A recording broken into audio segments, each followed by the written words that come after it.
क्या हुआ गणेश? भैया, देवराज इंद्र से ऐसी मूर्खता की अपेक्षा नहीं की थी मैंने। शुंभ के महोत्सव का निमंत्रण स्वीकार किया है देवराज इंद्र ने भैया। निमंत्रण स्वीकार कर ली, वो भी असुरों का? क्यों और किसकी अनुमति से? बिना मुझसे विमर्श किए, बिना मेरी अनुमति के आपने ये निमंत्रण कैसे स्वीकार कर लिया देवराज इंद्र? देवगुरु, इसमें विचार विमर्श करने और अनुमति की क्या आवश्यकता है? जो मुझे उचित लगा वही मैंने किया। नवीन असुर महानायक शुंभ ने देवता और असुरों के मध्य शांति स्थापित करने के लिए अपने दूत भेजे, जो कि मेरे विचार से बहुत ही सकारात्मक और महान प्रयास है। इसलिए मैंने उनके दिए प्रस्ताव को स्वीकार कर लिया। कदाचित आप भूल रहे हैं देवराज, अभी कुछ ही क्षण पहले हम शुंभ निशुंभ और उनके सेनापति की शक्ति का सामना करने के उपाय ढूंढने हेतु विमर्श कर रहे थे। प्रथम पूज्य गणेश जी ने भी आपको स्वयं बुलाकर सचेत किया था कि आप असुरों के प्रति सतर्क रहें। देवराज इंद्र को इतना समझाने के पश्चात भी वो असुरों के छल में फंसते जा रहे हैं भैया। इंद्रदेव को परिस्थिति की गंभीरता को समझना चाहिए। आमंत्रण नहीं, अपितु शुंभ के दूतों द्वारा दी गई चेतावनी थी। हाँ देवराज, मिश्री के गोल में लिपटी चेतावनी थी आपके लिए। स्मरण कीजिए, क्या कहा था उस त्रिदूत ने? मित्रता या युद्ध, दोनों में से एक का चुनाव करो, ये संदेश दिया था असुरों ने।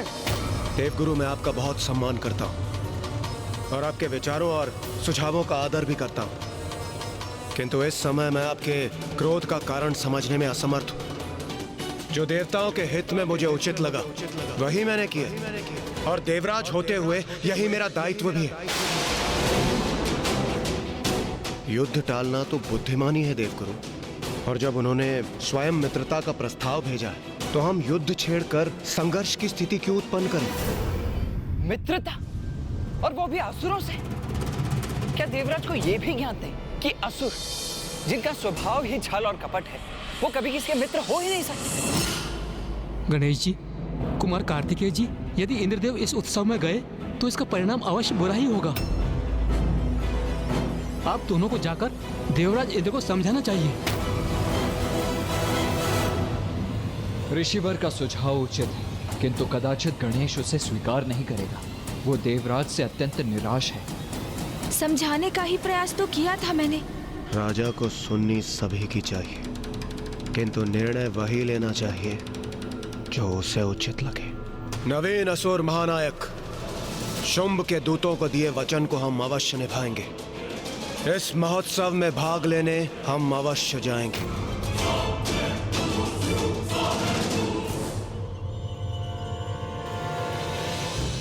क्षमा कीजिए देवराज इंद्र, यदि यही आपका निर्णय है तो आप जाइए, मैं आपके साथ कदापि नहीं जाऊंगा।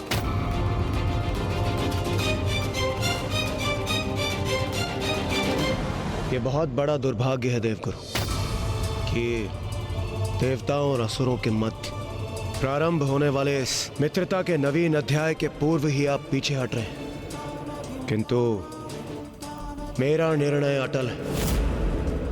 अब हमें उत्सव में जाने की तैयारियां प्रारंभ करनी चाहिए, और मेरा विचार है कि हमें सभी के लिए भांति भांति के उत्तम उपहार ले जाने चाहिए।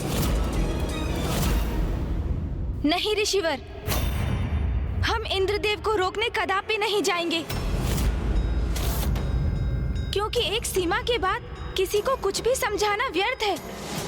यदि वो कोई नासमझी करने पर आतुर ही हो तो उसे अपने कर्मों का परिणाम भुगतने के लिए छोड़ देना चाहिए, क्योंकि किसी को कितना भी समझाओ कि मार्ग में आगे गड्ढा है, मत जाओ, फिर भी वो नहीं रुकते, और उन्हें समझ में तभी आता है जब वो गड्ढे में गिर जाते हैं, और उन्हें अपनी भूल का आभास तभी होता है जब वो उसके बाद उस भूल के परिणाम स्वरूप कष्ट उठाते हैं। इसीलिए देवराज इंद्र को अब समझाने की कोई आवश्यकता नहीं है। उन्होंने अपना चुनाव कर लिया तो उन्हें अपने कर्म का फल भोगने दीजिए।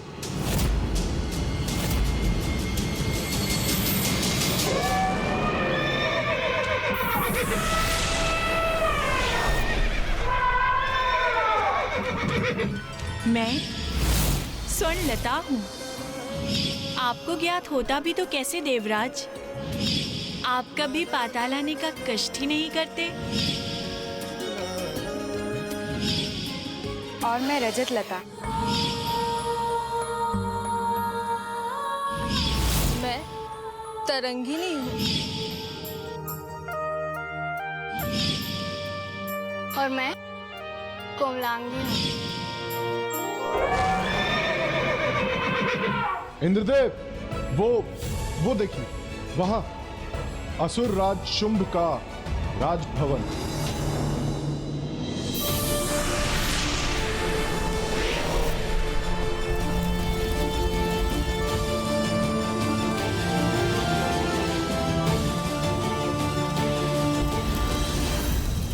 प्रतीत होता है असुर महानायक को हमारे आने की सूचना है, तभी उन्होंने हमारे लिए ये विशेष मार्ग सूचित किया है। हमें इसी पे आगे बढ़ना चाहिए। चलिए देवगढ़।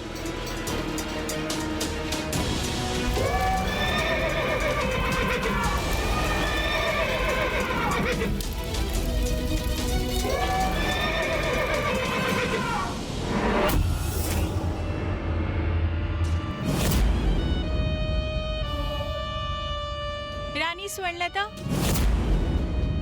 देवताओं का आगमन शीघ्र ही होने वाला है। आप उनके स्वागत के लिए तैयार हो जाइए।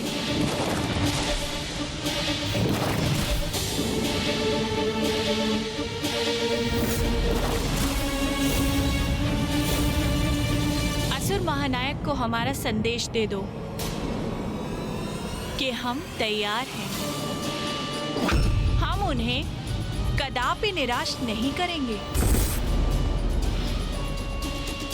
देवराज इंद्र, आ तो रहे हो यहाँ, किंतु यहाँ से लौटना कठिन होगा तुम्हारे लिए।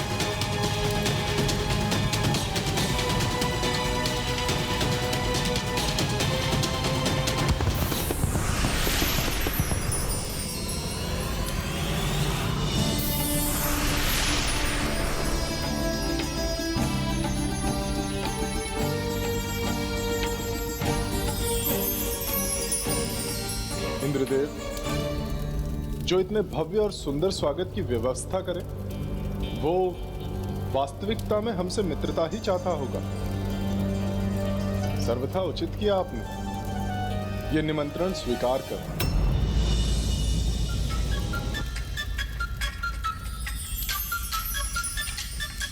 देवराज इंद्र,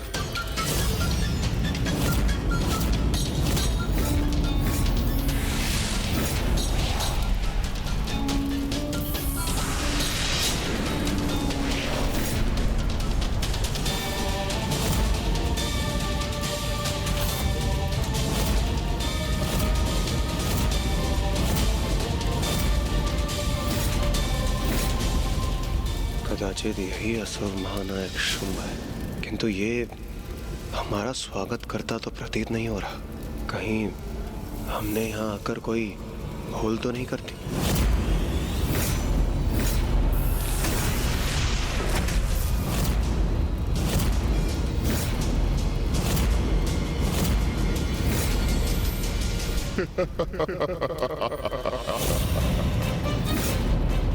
ये क्या, एक तन पर दो शीश?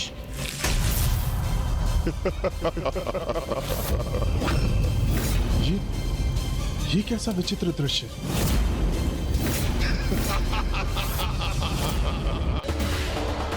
सृष्टि पर जब बढ़ा असुरों का अत्याचार, तब गणेश ने लिया विनायक की अवतार। जानिए गणेश के इस अनुपम रूप की कहानी, सोमवार से शुक्रवार शाम 7:30 बजे।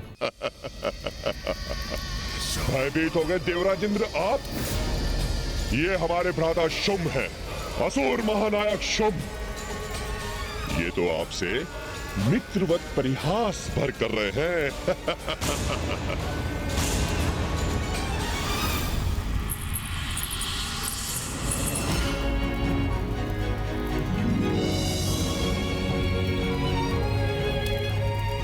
जिन्होंने हमारा मन मोह लिया वो भी यहाँ है।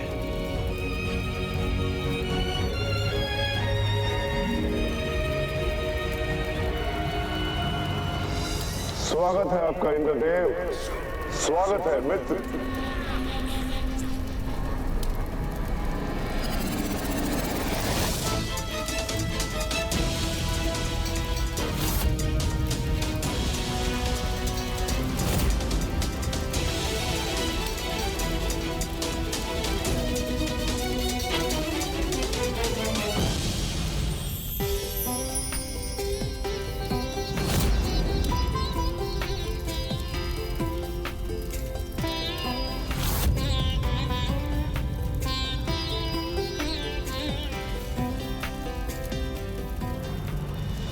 देवराज, आपने हमारी मित्रता स्वीकार करने का और यहां आने का अत्यंत उत्तम निर्णय लिया है।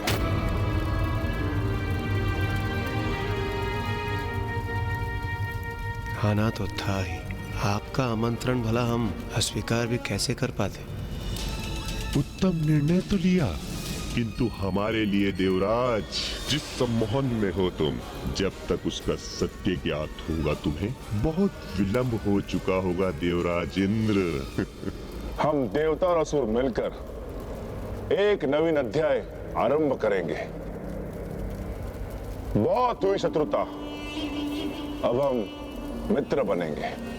अवश्य असुर महानायक, अवश्य। और वैसे भी हम देवता और असुर एक ही पिता के संतान तो है।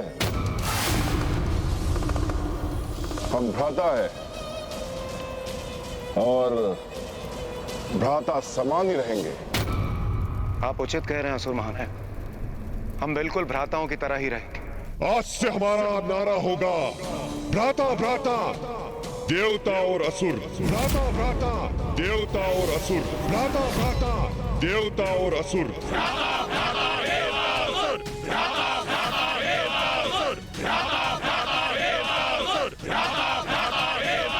मैं असुर महानायक शुंभ देवराज इंद्र से एक नवीन मित्रता का आरंभ करता हूं।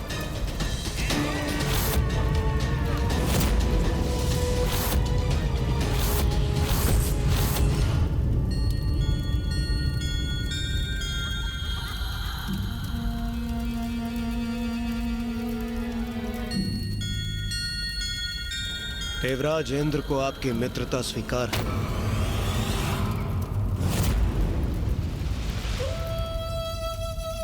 हमारी चाल तो सफल हो रही है भ्राता। ये मूर्ख देवता तो बड़ी सरलता से हमारे जाल में फंसते जा रहे हैं। सत्य है, स्वर्ग लोक पर अधिकार के योग्य हम असुरी हैं।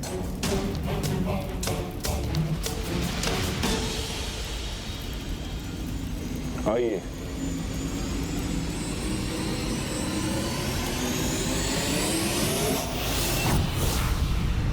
कहो गणेश, अब क्या देखा तुमने? भैया, इंद्रदेव अन्य सभी देवताओं के साथ शुंभ के महोत्सव में पहुंच चुके हैं।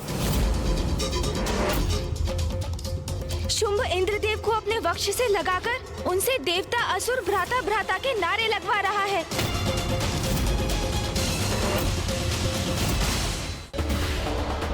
सृष्टि पर जब बढ़ा असुरों का अत्याचार, तब गणेश ने लिया विनायक की अवतार। जानिए गणेश के इस अनुपम रूप की कहानी सोमवार से शुक्रवार शाम 7:30 बजे। ये नारे लगाने के पूर्व देवता ये कैसे भूल रहे हैं कि जैसे पूरब और पश्चिम दिशाओं का मेल असंभव है, वैसे ही असुर और देवता कभी भी भ्राताओं के समान साथ नहीं आ सकते।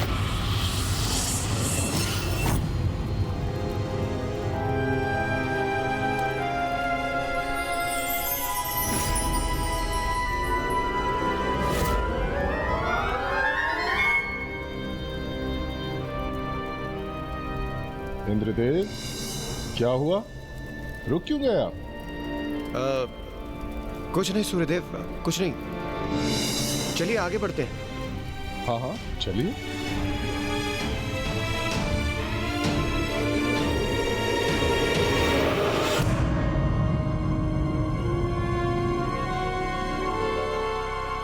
देवराज, मैं अपने सेनापतियों से आपका परिचय कराता हूं। ये है चंड, ये है मुंड, ये है रक्तबीज और ये धूम्रलोचन।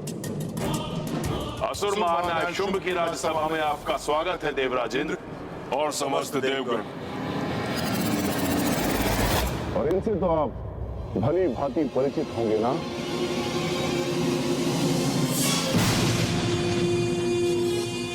प्रणाम असुर गुरु शुक्राचार्य।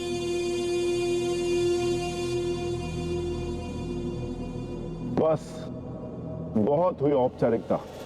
मैंने आपको उत्सव में भाग लेने के लिए आमंत्रित किया है। अपना आसन ग्रहण कीजिए।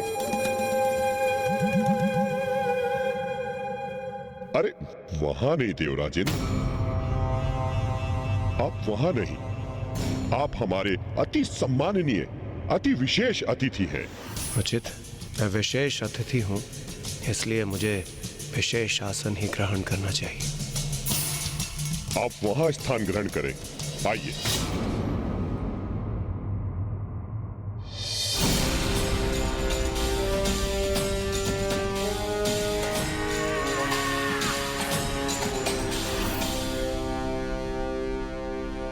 आज का ये उत्सव देवताओं और असुरों की मित्रता का महोत्सव है।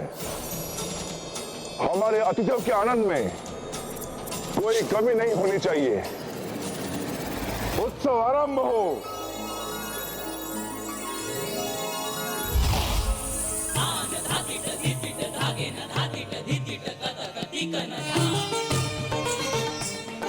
कदाचित अब वो सुंदरी भी यहाँ अवश्य प्रवेश करेगी। मेरे नेत्र जिसे देखने के लिए लालायित है, क्या वो स्वर्णलता इन्हीं नर्तकियों में से कोई एक है?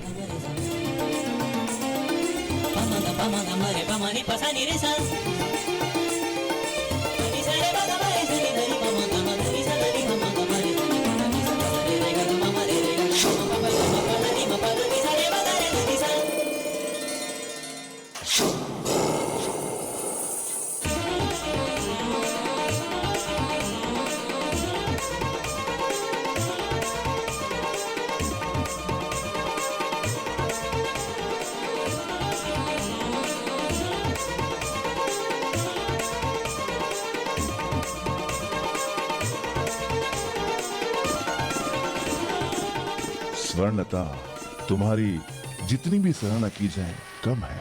इस मूर्ख देवराज को तुमने ऐसा सम्मोहित किया है कि तुम्हारे संकेत भर पर जो तुम चाहोगी ये अवश्य करेगा। अंततः वो सौंदर्य जिसने मुझे अभिभूत किया है वो मेरे समक्ष आ ही गया। स्वर्णलता जो स्वयं सौंदर्य की देवी है। इस स्वांग में तो बड़ा ही आनंद आ रहा है भ्राता मुंड। देवताओं की मूर्खता पर तो मुझे अति आनंद आ रहा है भ्राता चंड।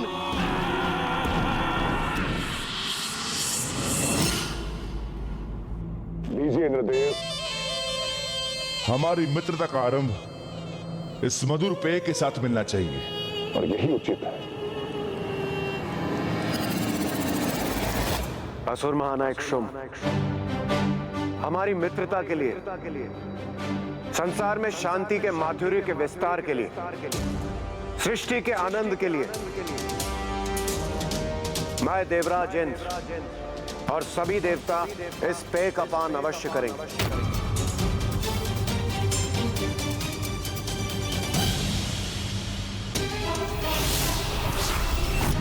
ये क्या करने जा रहे हैं इंद्रदेव? उन्हें ऐसा कदाचित नहीं करना चाहिए।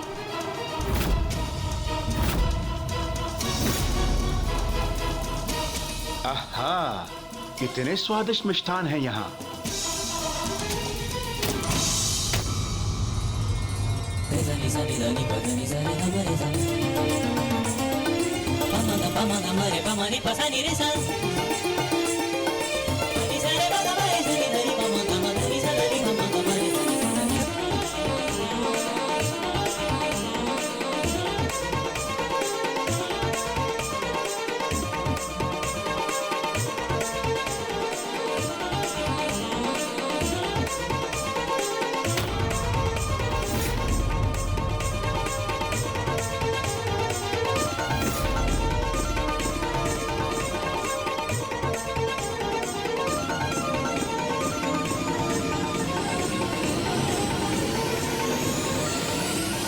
तो लगा था हम असुरों में ही दोष होते हैं, किंतु ये मूर्ख देवता तो हमसे भी बढ़कर हमारे स्त्रियों को नृत्य करते हुए देख रहे हैं, हमारे पेय का पान कर रहे हैं। मात्र इतने भर से इन्हें हम पर विश्वास भी हो गया है।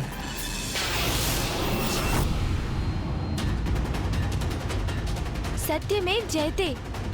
भैया, विजय भले ही सदैव सत्य की होती है, किंतु कोई असत्य के साथ खड़ा हो जाए तो उसका प्रभाव कोई नहीं टाल सकता। अनुचित कर्मों का फल तो देवताओं को भी अवश्य मिलेगा।